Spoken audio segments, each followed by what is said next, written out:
Enlevez votre chapeau, essuyez-vous les pieds et entrez dans When Is Get Good. La chronique qui vous rend plus bon. Prenez un bon fauteuil. Ça va commencer.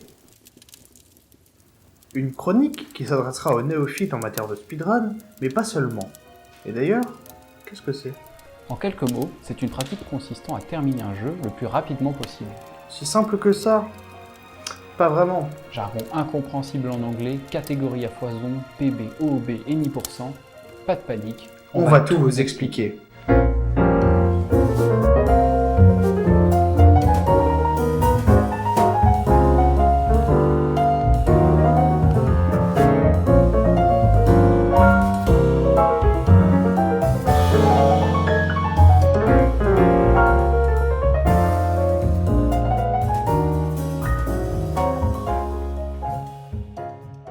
Il faut avant tout savoir que c'est une autre manière de jouer. Bien qu'elle puisse paraître étrange pour un bon nombre d'entre vous, jouer au même jeu en boucle, sans se soucier du développement narratif ou bien des quêtes secondaires, est pour le moins inhabituel, ce qui ne la rend pas moins intéressante pour autant.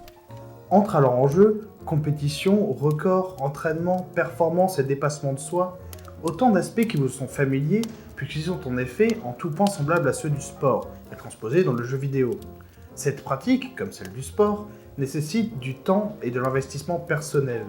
Ce sont de nombreuses heures pour battre son meilleur temps et plus encore pour battre le record du monde. Cependant, cette discipline se démarque du sport. Effectivement, malgré la compétitivité assez importante, l'esprit convivial en est un des éléments principaux. Autre différence, on se permet dans le speedrun d'exploiter certaines failles présentes au sein du jeu, plus communément appelées bugs ou glitch. Ce qui pourrait être perçu comme de la triche est plus à comprendre comme de nouveaux éléments de jeu. On n'enfreint pas les règles, on les modifie. Souvent, l'utilisation de ces failles est perçue par les non-initiés comme moins impressionnante ou moins complexe, mais bien au contraire, il est parfois bien plus difficile de gagner du temps en effectuant telle ou telle manipulation qu'en jouant au jeu rapidement. Cela peut paraître stupide, mais rien n'arrête un speedrunner lorsqu'il s'agit de gagner une simple seconde, paraissant insignifiante, et qui pourtant ne l'est peut-être pas tant que ça. Cette seconde est parfois la différence entre le détenteur du record du monde et la personne qui le précède. On pourrait alors facilement imaginer que c'est un univers de compétition impitoyable.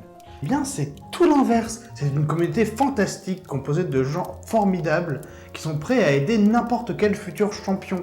Car en vérité, ce que recherche un speedrunner, c'est voir son jeu pousser dans ses derniers retranchements. Et c'est aussi pour ça que les techniques fusent sur internet. Et personne n'irait garder une découverte, qu'elle soit mineure ou majeure, uniquement pour être devant les autres.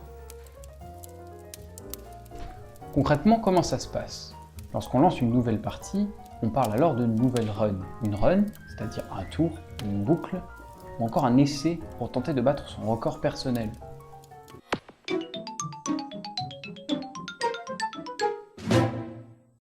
Le joueur va donc lancer un chronomètre en même temps que sa partie et il ne l'arrêtera qu'une fois ses objectifs atteints.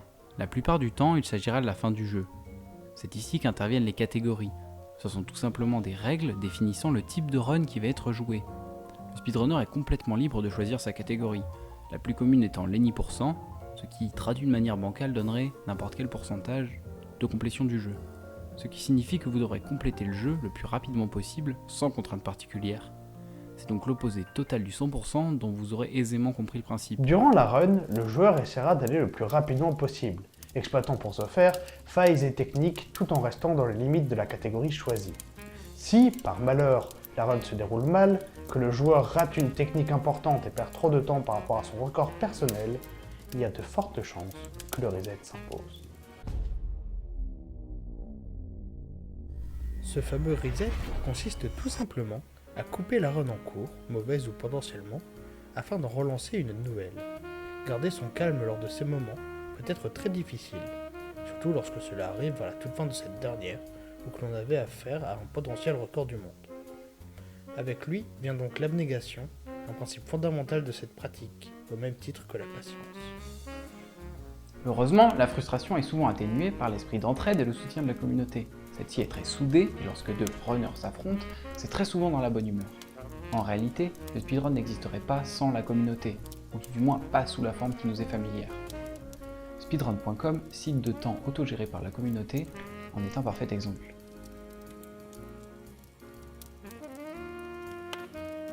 Mais alors, pourquoi pratiquer le speedrun? Eh bien pour toutes les raisons que l'on vient d'aborder. Déjà parce que c'est cool. Et en plus d'être gratifiant, ça permet de trouver et de dépasser ses limites.